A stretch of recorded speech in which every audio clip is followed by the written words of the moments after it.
because they do have their IB recognition, but that's different. So for only IB, they don't do it for non-IB students. All right.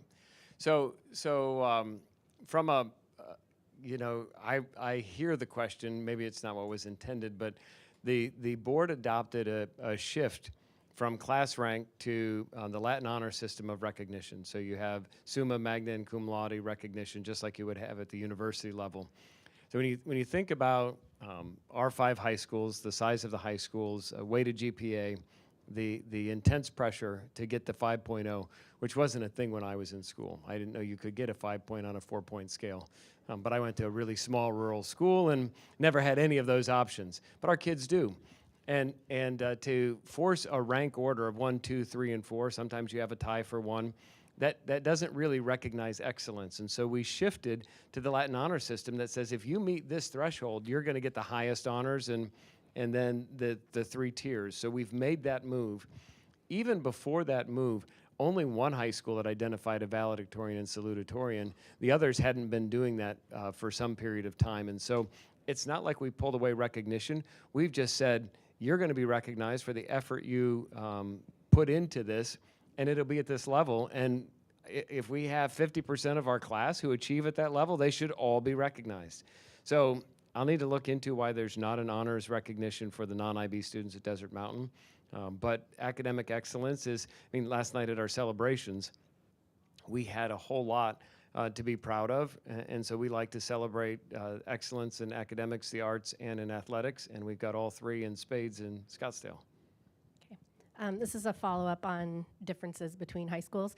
How can we get all high schools to follow the NHS chapter guidelines?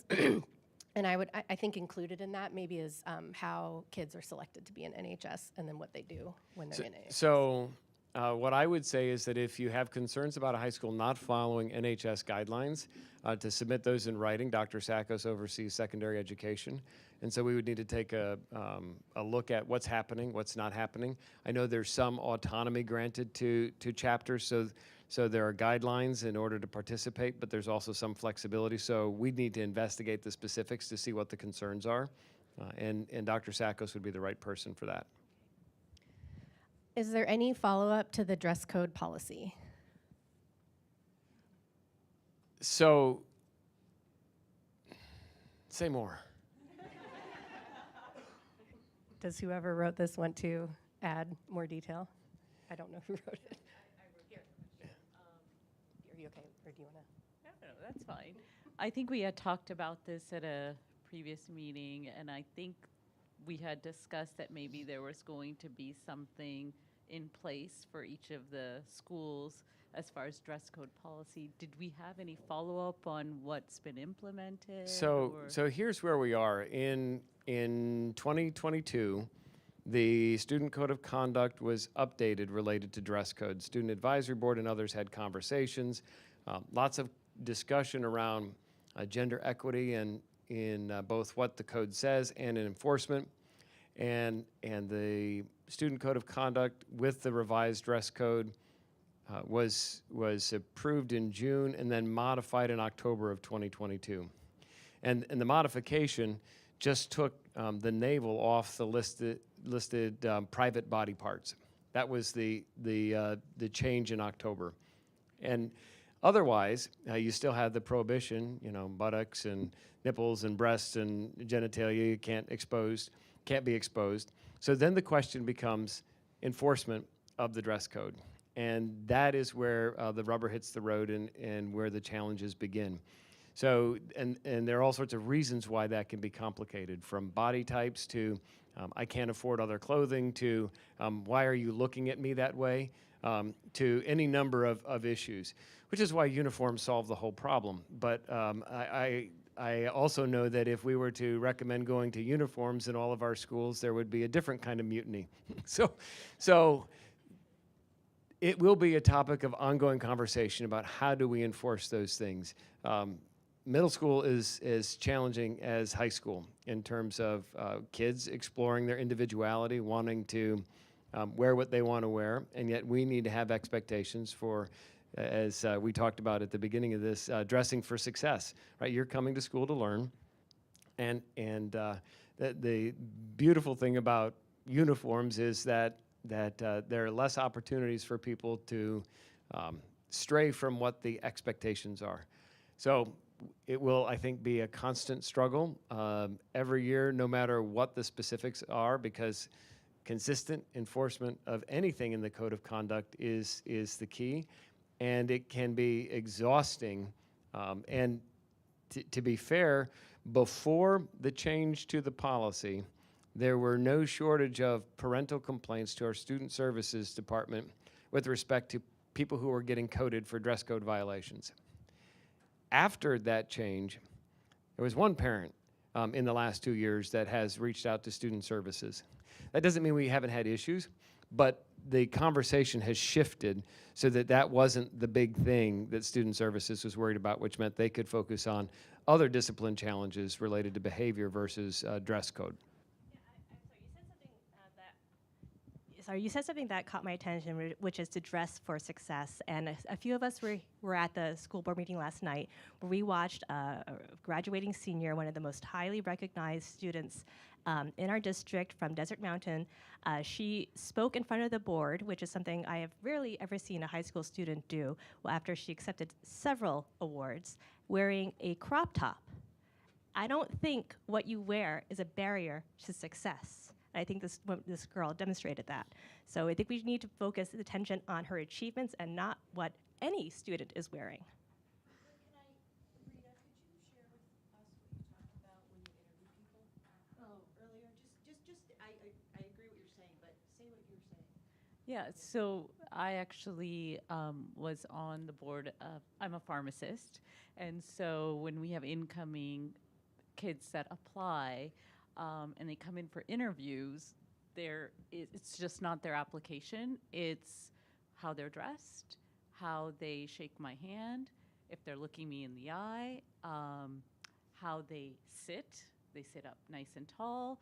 If they send me a letter afterwards, after the interview, there's like a series of things that we look for besides just what's written, and dress code is a big deal. But most companies, and especially if you're going to be a healthcare provider. This girl is studying biomedical something or other. Right. I would hire that girl in a second. I don't care what she's wearing. Yeah, but there are specific rules. Like, I mean, just so you know, I work for CVS Caremark, and if you come in to a pharmacy and you're a pharmacist and you're wearing those kinds of things, sure, sure, right. If she is one of the most highly awarded students in our district, I trust her own judgment to decide how she wants to present herself, and if she wants to work for somebody who's going to discriminate against her because she wore a very trendy crop top. That's exactly right. That's exactly why it's a very tough situation. We need to keep moving forward. I just want to say something about that. So I think what's missing here is the information for the students. They don't know what you are looking for in an interview. So far, we are pushing academics all the time. Parents do that, the school does that, the state does that, everybody.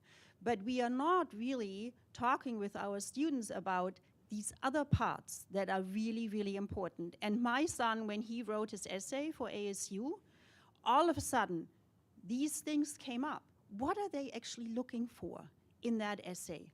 And I think that is something that should be through the whole, elementary, middle, high school, on the different levels, discussed with children. What is it really about? And I think we are kind of in that thing because of all the stuff that's happening that we are forgetting about that. So that might be something to really encourage in these schools, and the kids by themselves might change. And so this illustrates the complexity of the conversation, so I appreciate that. I'll also say that I am aware that even in uniform schools, kids will customize their outfits and do things because they as adolescents, are wired to push the envelope, and so it's a constant battle. And parents will say, that's not how I sent her to school, or that's not how I sent him to school. I'm the father of 2 daughters, so I feel the pain. They're grown, and they're doing wonderfully well, but still, I understand the issues. Okay, we have time for one more question. This one's a bit of a softball, but maybe. What is on the to-do list for SUSD administration during the summer? So the big thing for me, and so there are all sorts of normal summer kinds of projects, right? You're going to hear about summer school and community education opportunities. You'll have facility work that's done across our campuses, and you get as much in as you can while you don't have the vast majority of our students on our campuses. People try to take their vacations and do other things, but from a leadership perspective, we're heading into an election year. It's no surprise to anyone that there's a lot of noise around what's happening in public education, around schools, and internally that means we have to talk about how we don't get distracted by the external noise and focus on our core work. So our theme this year is Because Kids, and that as our why doesn't go away. Our theme next year will be Elevate Excellence, because kids. So we're going to be talking with the leadership team about how do we really become one team focused on elevating excellence because kids in our district, so that we can keep the drama on the periphery and focus on what we need to be doing across our 29 campuses in Scottsdale Online to ensure that each and every child is met where they are when they come into our schools, provided the support they need, and that as a leadership team, we're supporting the frontline staff, the teachers, the principals, the people who are transporting our kids to and from school. So we're working on tackling all those things, but for me, it's about ensuring that our team is rock solid. Okay, thank you so much. Thank you all for your engagement, your involvement. I appreciate it. There's so much good going on, and we can't do it without the support of parents, so you are appreciated. Okay, so now we're going to hear about strategies for summer engagement from Christine Banau and Diane Murphy, who is behind me, I think. I'll go first. Yeah, I think she's. I don't have slides. Hi, I'm Christine Bono. I'm the Director of Early Learning and Community Education here in Scottsdale. Lifelong student of Scottsdale, started in the district in 1975. And have been here in this district as an employee for almost 20 some odd years. So what I want to talk with you about today is really just kind of informally, letting you know what we do over the summer. Summer is, in our department, is our busiest. So we oversee anything that happens from birth to 5, anything that happens after school, anything that happens in terms of childcare, kids clubs, sports, enrichment, and then everything that happens over the summer. So this is when people say, are you looking forward to summer break? And I go, when? In October? Yes, in October I'm looking forward to summer break. So this summer, as you know, we've had a few different opportunities. So historically, prior to 2019, summer was really high school, summer school, and we had our summer camp through our kids club. And that was really kind of all we offered. Some schools offered one-off programs that maybe were their niche programs. Then COVID happened, and we were able to access some federal funds. So we were able to expand. And this will be the last year of this iteration of what this kind of preschool through 8th grade, especially, summer programming looks like. So on that end, for the past couple of years, for our elementary kids, we've offered our Summer Boost program. And initially, that was in keeping with those requirements that the federal government says we have to target those kids who are most at risk, which we do. So a good chunk of those kids are kids who are at least 1 or 2 grade levels behind in reading or math. Now, we can't force them to come by any means. We invite them wholeheartedly. We invite those kids, and then we're able to cast a wider net. So right now, for example, for the past 2 or 3 years, we've had our Boost program at Redfield in the north and Pima in the south. We work with the principals, with our coaches, with our teachers to invite those students who we feel might benefit the most from the program. It happens in June. It's like from June 3rd to the 27th, 4 days a week. I forget, I think it's 16 days or 17 days. And it's kind of that intense intervention of reading. We use a program called Lit Camp, which is a literature-based reading intervention remediation program. And right now, I think at Pima we have like 150 kids, and at Redfield about 130. We do have some spots still available. So as I was saying, we really targeted those kids who are most at need, but because we had availability, we were able to offer it to all students to say, hey, maybe you don't need a lot of support in reading, but if you want to come and work on getting to meet some friends, maybe you're switching schools, or you just need some to kind of keep those skills kind of sharpened over the summer. So that's our summer boost. And again, this is the last year it may look like that. We're really wanting to take what we learned this year, and it's free, by the way, because we have our federal funds. But next year we want to take what we learned and maybe we kind of brainstorm with the community and the staff what that might look like in terms of a tuition-based type of extended summer program. And again, that is still up here, which is not always a very organized place. But that's our hope, is to have some type of program moving forward for next summer for our elementary kids, similar to what we have now, with just the absence of funding. We're going to have to kind of get creative with that. For our middle school kids, we have our summer bridge, and it'll be happening online and also at Ingleside, and that's for kids rising up into 6th, 7th, or 8th. Our coaches, I know Diane's been involved with Bridge, Donna Dempsey, our math coordinator, and Carly have been really working hard identifying those students with the principals and getting them ready for that middle school math, which is a little bit more challenging, of course, than that elementary math. So that's that summer program. We also have a wide variety, if you think of kind of all the programs we offer. We have our Bridge and our Boost. All of these programs all happen in June. It was important to keep it the same dates because, as Dr. Menzel was mentioning, a lot of that facility improvement happens in July. Schools getting painted, carpets being redone, all those kind of physical plant things. We have our special ed program, which is called ESY. We love initials in education. Extended School Year is an invitation program for students who qualify. I believe that is at Coronado and Navajo again this year. We have our ELD, English Language Development Summer School. That's very robust, well over a couple hundred kids, which happens at Hohokam this summer. We have our Gifted Summer School, which happens at Redfield in the same building, same time frame as Boost, and that's run by our Gifted team. And I don't believe I am forgetting a program. Bridge, Boost, Gifted, ESY, ELD, all the alphabet soups. I think I got those.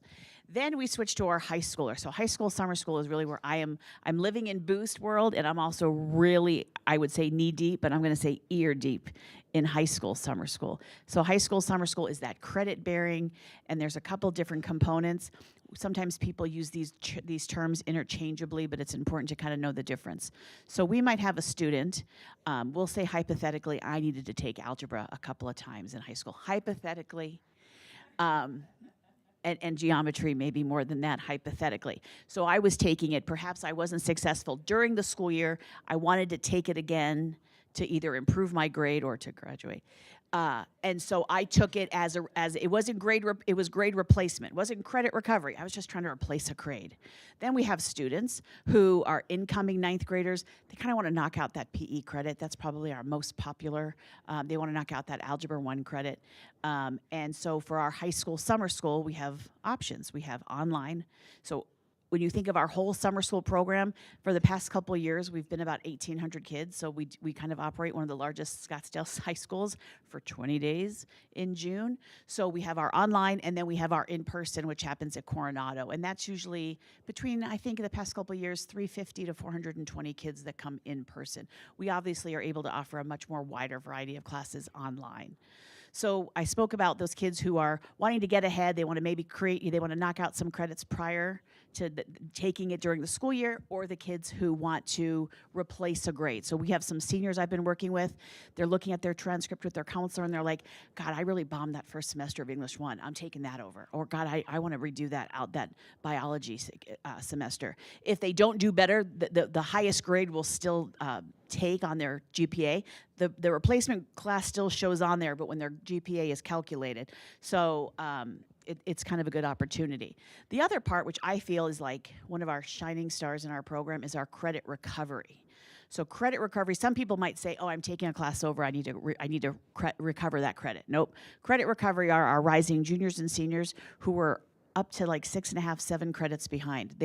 There's not a whole lot of hope, theoretically, for them to graduate on time without this program.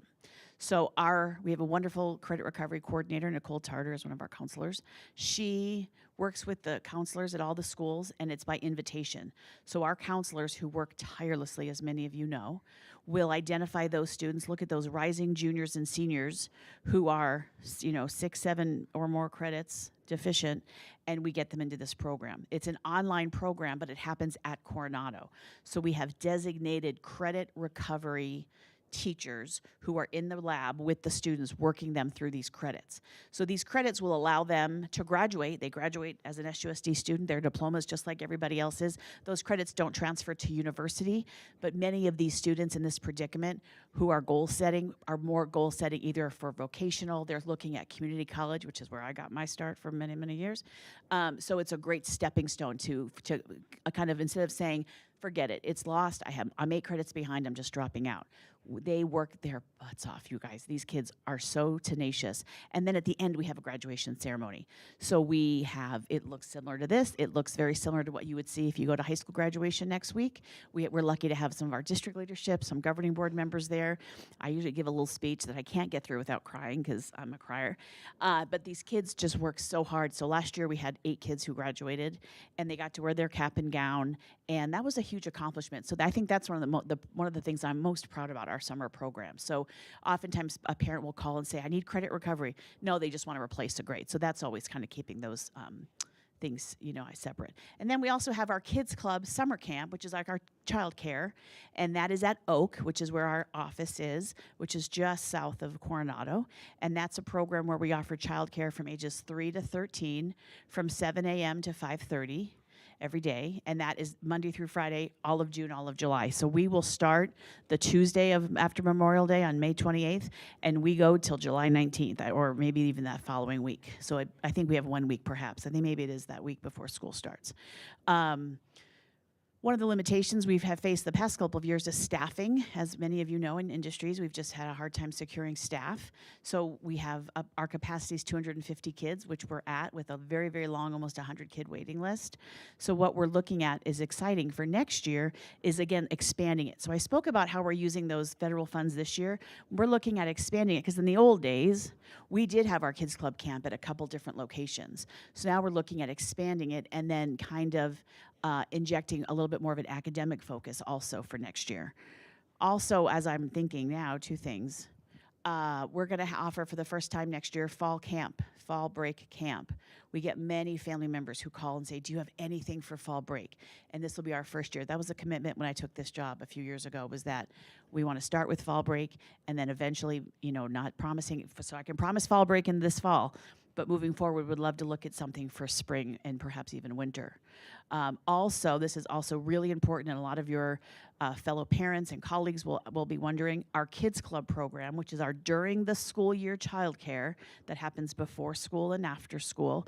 The past couple of years, we have filled up by day 2, really, again, because of that staffing. Because of all of our programs are licensed through DHS, we have a very strict ratio, and so they fill up very quickly. Registration opens up June 3rd. So information's on the website. You can always go to susd.org/communityed or go to susd.org and under departments, you can kind of see where we all are. It's a lot of information I've thrown out, but we've worked really hard to tailor and craft our website to have so much information for families. But with all of that being said, what questions might you have just about our different offerings or suggestions or? Yeah. Like replace the grade. At one time? Just Or overall in their high during- school, how many grades can they replace on their transcript with Well, summer so school or that's a great retaking? question. So the question was, how many can they have to double check with their counselor if there's a limit. I don't know if there's a limit, but you can take one. So every class, if I'm taking Algebra 1, especially if a family is moving from middle school and this is their first kid in high school, this is the biggest learning curve for a family. Because they'll say, well, they need Algebra 1, that's one class. Now, Algebra 1 is 2 classes. It's 4410, which, because it ends with an even number, that's the first semester of the class. 4411 is the second semester of the class. Those are 2 classes, right? So you can take one class at a time. So theoretically, if you were to take summer school every year, you could maybe four credits. We do have students who they don't qualify for credit recovery because they're not deficient enough, but they do need a couple credits to graduate, so we do try to accommodate them by letting them take more than one class at once. But what the most important point we try to stress, especially to our parents, is we're taking 18 weeks of a semester and we're condensing it into 10 days. 18 weeks, 10 days. So in-person summer school, every day is over a week and some change, or less of that content. It's really condensed. So if you have a student who struggled in math, 10 days of Algebra 1 wasn't always necessarily effective, especially if I'm going online and it's at your own pace. But we do have students who work very successfully at it. My point is, taking more than one class at a time is really challenging. It's really challenging. But I appreciate when parents call and asking for information, but I especially, I always go above and beyond for parents. I will go above and beyond when students call us and advocate for themselves. And they're the ones calling and registering, not the parents. They're calling saying, hey, this is the class I need. I don't know how to work the system. Can you help me? So, but they can double check with their counselor if there's a limit. I don't believe there is. So what's full and what's available for this summer? You mentioned the summer camps. Is that full? Summer camp, so our Kids Club summer camp, which is like our child care that goes 7 to 5:30, that's full. We do have a wait list on our website because every age level is a separate class. So for example, and people can sign up by the week. So even though we're on a wait list, our Kids Club staff is looking at that and saying, oh, you know what? Our 4th grade class, there's like 2 weeks where we have a handful of opportunities. We're going to look at the wait list and see who said their kid is in 4th grade. We'll call them. So it's not just like if you will, it's not one size fits all in terms of that. Our Boost program, we do have availability. So if you email, the best way for any of our summer programs, if you email summerschool@susd.org. I manage that as well. So if families have questions about Boost, we do have transportation, food is provided. At Pima Boost, we are full at K1 and 2 with a waiting list. So we already have asked all our families, hey, you signed up about a month ago. Are you still planning on coming? A handful have said, sorry, our plans have changed. So we have been able to accommodate families. I believe there's still capacity in middle school bridge. I'd have to check with Donna Dempsey. Gifted, I believe, is full. And I'm not quite sure about ELD. And then special ed is a program that through the IEP process, the team identifies if ESY is an applicable program. Good morning. Everything you just described is very fascinating. I will be honest, this is my very first meeting.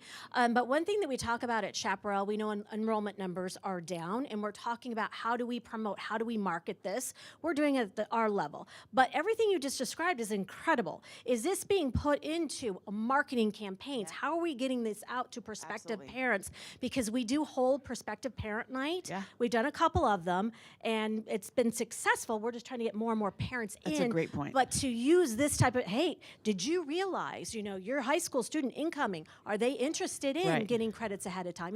Things like this, these are talking points. Absolutely. We need them. That's a great point. So couple of things. We do promote all of these through our Scottsdale Source.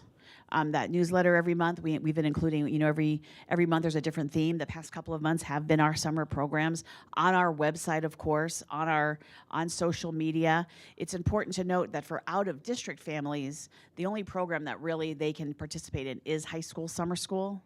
Our other programs we limit to SUSD students just because of the popularity of them, and they fill up real quick.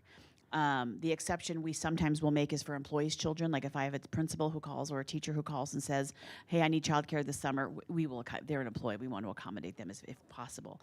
For high school summer school, out-of-district students, the registration deadline has passed for out-of-district students, but there is a process where they enroll as a student just for summer. It is it's an increased cost for them, but they are able to get those credits and take them back, work with their counselors to take back to their schools. But to your point, I think it is important as we're promoting, because I'll tell you what, for high school summer school, we really are the only game in town. Most districts do not offer it.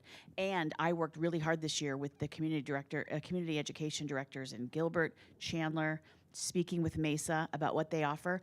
A lot of them only offer that credit recovery that I spoke about, that deficient model, which is a wonderful program. A lot of them only offer that. So that's why we do get a lot of families from outside the district who want to participate, because I believe we have the best program and we also have one of the only. but we're still one of the best. I just wondered, for the high school students, are they formally instructed on how this all works, the grade replacement, like that these options even exist? Oh, Is yeah. it- So they work with their counselors. So kids who are currently in 9 through 12, they work really closely with their counselors. I work very closely with the counselors, as do my summer school team. We, Nick Noonan, who is the principal of Seoul, is our summer school administrator this summer. So we've met with the counselors to review with them. The one issue we get is if you're a current 8th grader going into high school, they need a little bit more hand-holding, and not to be pejorative at all, because they just don't know what they don't know. But the high schoolers do know. Like they work really hard. Their counselors will meet with them and give them a piece of paper that says, this is the class you need. Here's a QR code. I created a flyer with the QR code.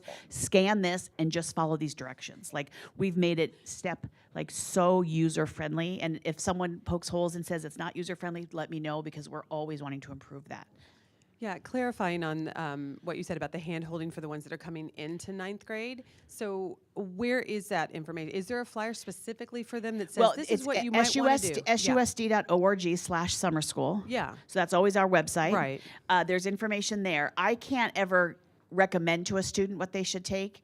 That's really, the middle schools do have counselors, so they can always talk with their counselors. Oh, okay. At this point, registration ends this week. So Oh. like PE is pretty much full, Algebra 1 is pretty much filled, some of those classes. We do have a really large variety of elective classes. Now, kids coming from 8th grade to 9th grade really only would ever take Algebra 1, English 1, or PE. They really wouldn't be taking anything higher than that. And that's a recommendation they would get from potentially their school counselor, but there's From their no school other way really counselor. for them to know. Correct. To do Yeah, that. this program really is geared for kids 9th through 12th. I did have a 6th grade student that was eager in taking summer school. I applaud that.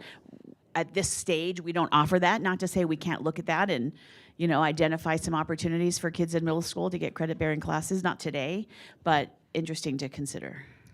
Is that something we could maybe make a one-pager on for middle school in particular? So I have kids in high school now, but the way that I found out about taking PE early, for example, beforehand, instead of taking it in school, is through other parents. It was not communicated by the counselors.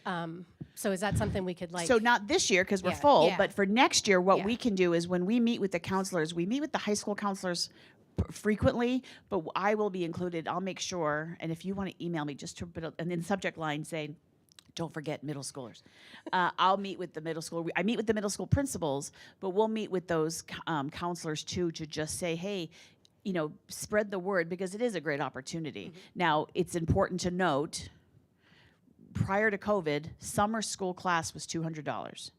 And that's for the 0.5, half a credit, 1 semester class, because our cost for high school summer school alone is $500,000.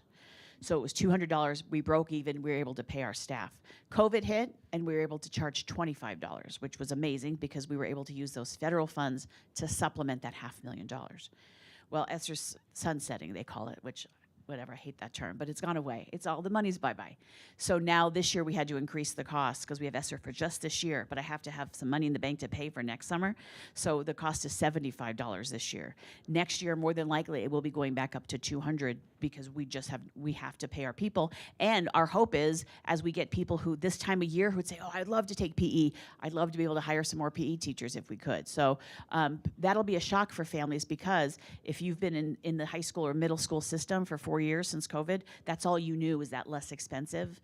But so it will be going up next year. Not that we're trying to gouge people, we're just trying to pay for our program and break even. So you specifically mentioned how Boost was funded by federal All of our, dollars. yep, all but of our so- programs, except for high school summer school.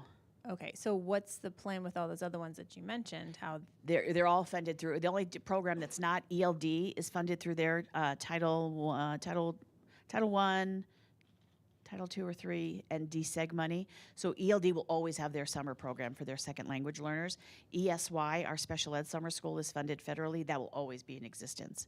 But in terms of our Bridge Boost Gifted, more than likely that will not exist in this iteration next summer. Because right now, it's paid for by ESSER. There will be no mechanism to pay with ESSER money, because there will be no such thing as ESSER money next year. So looking at, like I said, how might that look like? Could it be a full day program where we have certified teachers, not sure how we're going to pay them, but we could figure that part out and crunch some numbers, and do some enrichment. So like I oversee our enrichment program. So if any of your kids have ever gone to Bricks for Kids after school or chess, we have a really robust enrichment program. I also have our enrichment vendors that are dying to help support us over the summer at a cost. But it could be something like that, an enrichment day. So we have lots of opportunity. If you have ideas of, gosh, you know, we do have a set vendor list. We have to go through an RFP every few years. But if you say, God, it would be great to have just a chess camp or just a half-day robotics, half-day math as we prepare our kids for Saguaro or any of our schools, to be quite honest, I'd love to take your input. Does that answer it a little bit? Okay. Thank you. What other questions do you have? Well, I call them the 3 o'clock in the morning questions. If you're like me, I get up, no joke, every morning, 3 o'clock on the dot. And I always have to tell my brain, don't think, but it's spinning. So don't hesitate to reach out. I'm at C Bono, so it's my first initial last name, BONOW at SUSD, again, or summer school at SUSD.org, or early learning at SUSD.org, or community ed at SUSD.org, or kids club at SUSD.org. Any one of those, you can reach me. Thank you so much. Thank you so much.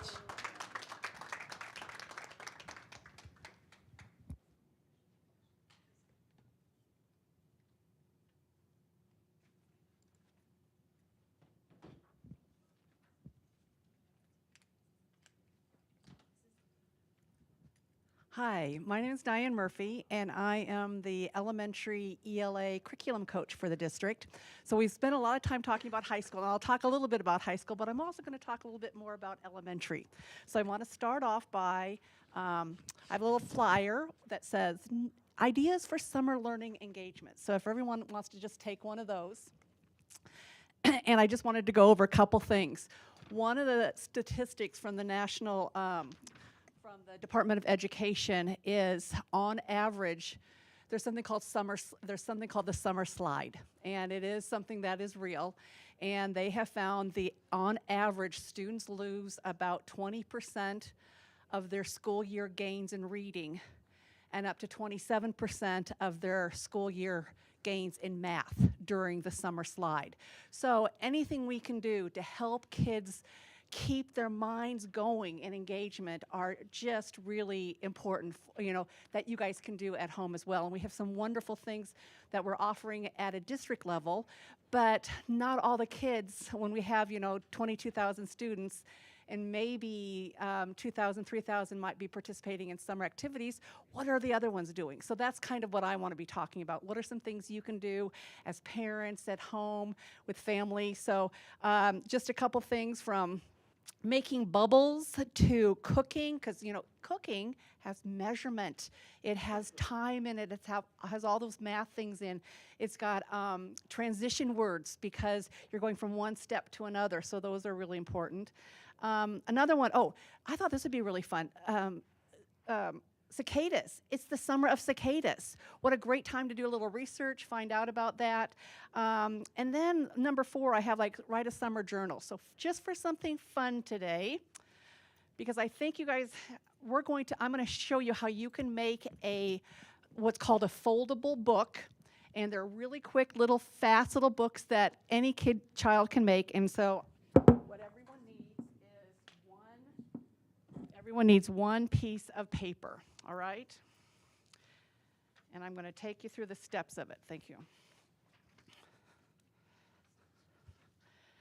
Because journals are great, but, you know, and you can buy one at the dollar store really cheap, but here's a really fun way for the kids to make their own.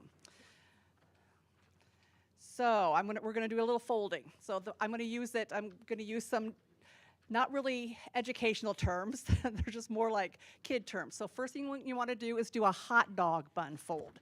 So make it look like a hot dog bun. So it's the long way. All right.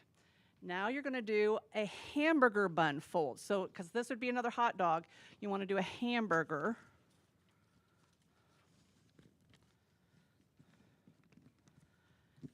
And now you're here and you want to do one more hamburger. All right. All right, now check your neighbor, see if they have hot dog, hamburger. All right. right? If you do, open it all up. And now you're going to fold it, open it all up, and now fold it in a hamburger bun with a fold at the top. All right. Now this is where, if we had some scissors, we'd be using them, but instead, what I'm going to ask you just do is, starting at the fold at the top here, tear down along the line until you get to the midline here. Just tear halfway down.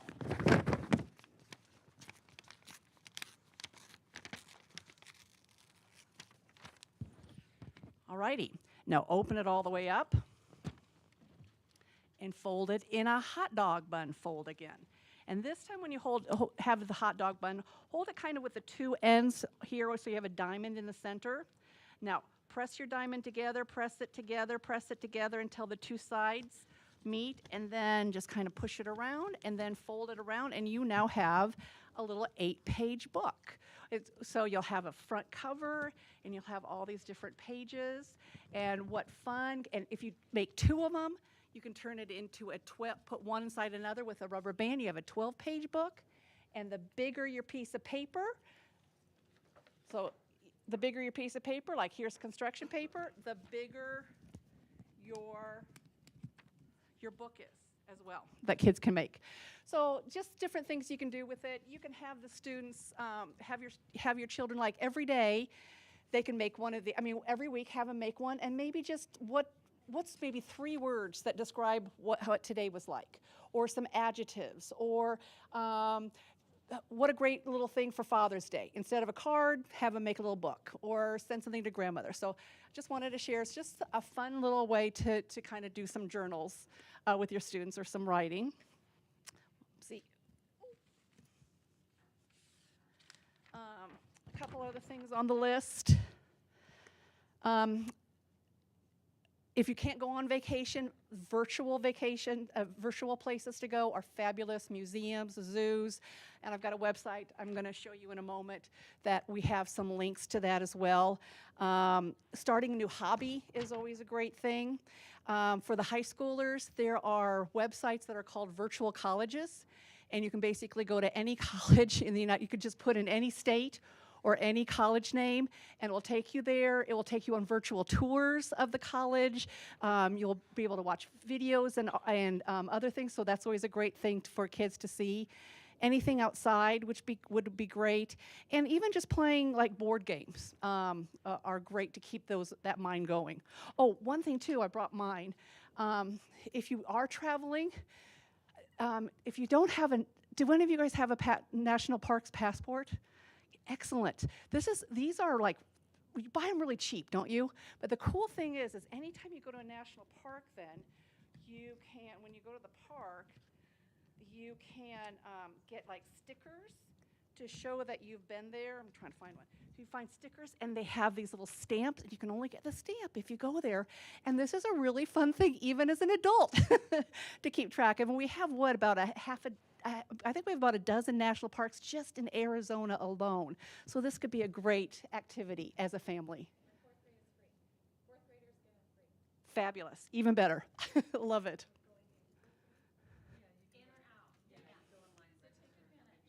Oh, fabulous. Thank you. I didn't know that. Awesome. All right, the last thing I want to share with you is something that the Teaching and Learning Committee department has created, and we're calling it the SUSD Summer Enrichment.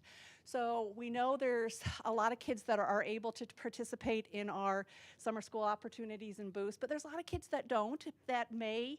And you may want some things to help your kids stay active this summer, and the kids may as well. So we have not rolled this out yet. We're still working on it. There's 4 of us that are working on it, and we're either going to send this out through your child's teacher's newsletters, or through the school, or on the website. We're still exploring the best place to be able to house this. But I just wanted to give you a preview of what this looks like.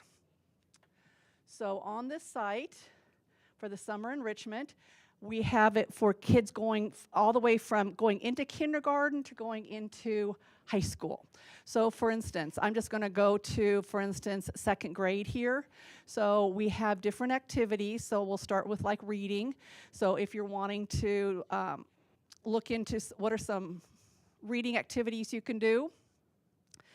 I have a whole 5 pages worth of just different games that are not electronic. These are things that you have to do like with a caregiver, and that's what kids need the most. It's language, language, language. The more language kids can get. Scottsdale Library has a wonderful program every summer, and their challenge is lasting from June 1st through August 1st. So you can look in there. Scholastic Home School has a free one that you can do as well. And Florida, this cute little Florida guy here, Florida, there is a site called the Florida Center for Reading Research, and they have 50, 60, 70 different basically activities that are all aligned to skills your child may need. So I'm in second grade right now. So, I'm sorry, was there a question? Okay, sorry. Okay. So, for instance, if you're wanting that it's like, oh my gosh, we need to work on morphology with affixes. So if you click here, they'll have PDFs. And what's nice about this is the directions are here, how to do it, and everything you need can just be printed off. And then they have games, they have activities, and they're all just great ways that kids can play with caregivers or with other kids as well. And they're playing and they're having fun learning as well. We also have some things from Great Schools is an organization that has basically, I'll just show you what this looks like real quick. They have basically a whole schedule for every grade level of what to do on week 1. That includes all these activities, week 2, week 3, and week 4. So lots of different activities to keep kids engaged in. And then these choice boards are things that we have created like within our district. So here's an example of one where the kids will, and this can take hours, days, or even weeks if you want to. But the students start by listening and watching a story called Library Lion. And then there's all these other activities that they can do with it. Everything from learning about alliteration to playing games to learning about like rules at home and visiting things about lions as well. So those are all, again, different activities. And we have this for every grade level going up. And let me just go to, like, for instance, one of our middle schools. So again, we have reading activities. We have math activities for the kids to look at. Oh, sorry, that's one of the sites we're still working on. Let me go back again. We have not put this on our website yet because we're not sure if it should go on the website. We're working with some people, or if it will be sent out through like newsletters with the teachers or from the school. So I have not been told exactly how we'll be doing that.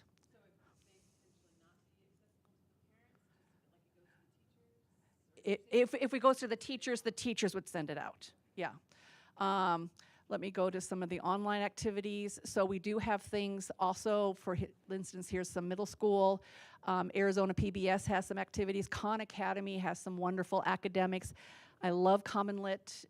It's a great way of doing things, as well as ReadWorks has some wonderful activities. And let me just go into some of the going into kindergarten ones as well.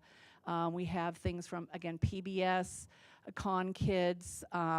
We even have, if you have some little ones at home and you want to just dance and sing away to little action songs and Itsy Bitsy Spider, we have those for you as well. So I just wanted to introduce you to this website. And again, we're hoping to get it done internally within the next couple days, and then we will roll it out to the schools and roll it out to all the parents and kids. All right, with that, that's what I wanted to share. Any questions for me? That's okay. All right, well, thank you guys so much, and I hope you, yeah, Laura. Summer reading lists. Do you know anything about those for high school? Like if the summer reading list, if they're mandatory, if they're recommended. I think that's what we get a lot of questions about in general. Good question. I'm pretty sure they're recommended. And when I go to 8th grade, okay, I was thinking it might be here. Again, I'm elementary, but I'm pretty sure middle school, the reading lists are done at the site level, not at a district level. That's why we just have some recommendations for middle schools to read, but it's really more at the site level to make those decisions. So in high school, it is coming from the actual English department to the kids when it's, so like 10th grade has required reading, 11th grade and 12th grade has required reading.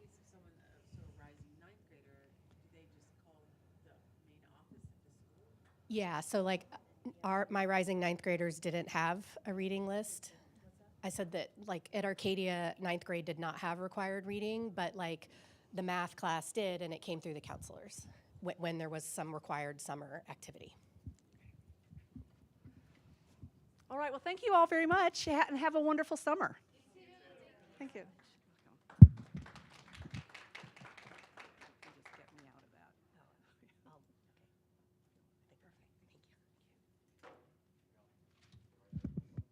Okay, we have a few more things for today's meeting.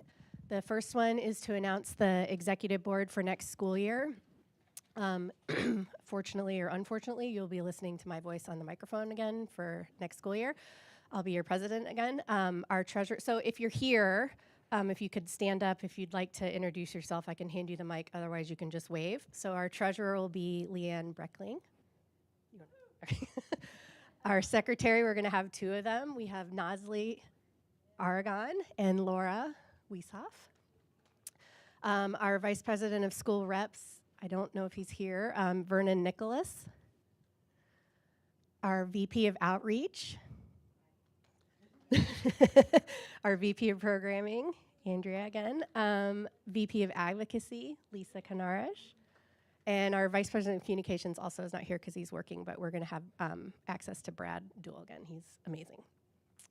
I also want to take this time to thank the elections committee for putting together this slate and doing all of the work behind the scenes that got us to making this slide. Thank you guys all so much. Okay, our final budget update of the year, we had, let's see, yeah, so our liability insurance came out, Zoom, accounting software, we renewed our domain name. I think that's it. Another subscription, our PO box. Anyway, all these things kind of, all of the majority of our operating costs happen in April and May, and that's what you're seeing.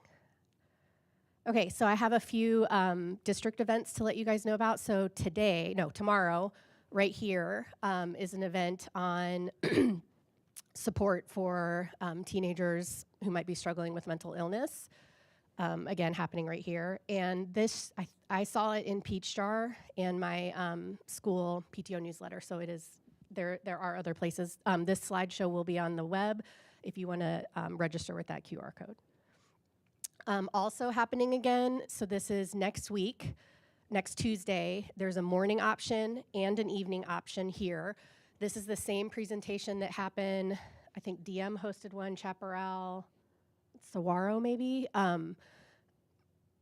Strategies for, the fentanyl crisis, right? Because it does impact our kids. And again, so there's a morning option and an evening option. This event has been really popular.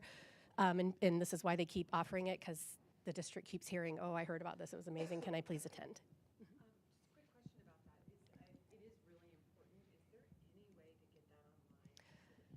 Yeah, so that was one of the things I emailed about is like, can you do a Zoom option or online? I don't know if that's happening yet, but they are, I mean, I think these are the 4th and 5th offerings that they've had. But so they are trying, anyway, so next Tuesday here, you can come in the morning or you can come in the evening for this event. Probably is my guess, but yeah. And again, this is also coming out, so SPC posted this on social media if you want the QR code. But it is coming out in Peach Jar and through like school newsletters as well. Okay, so those are all of my updates. Do any reps have any announcements? All right, well, the last thing I have to say is have a fabulous summer, and we'll see you back here in August when it's probably 20 degrees warmer.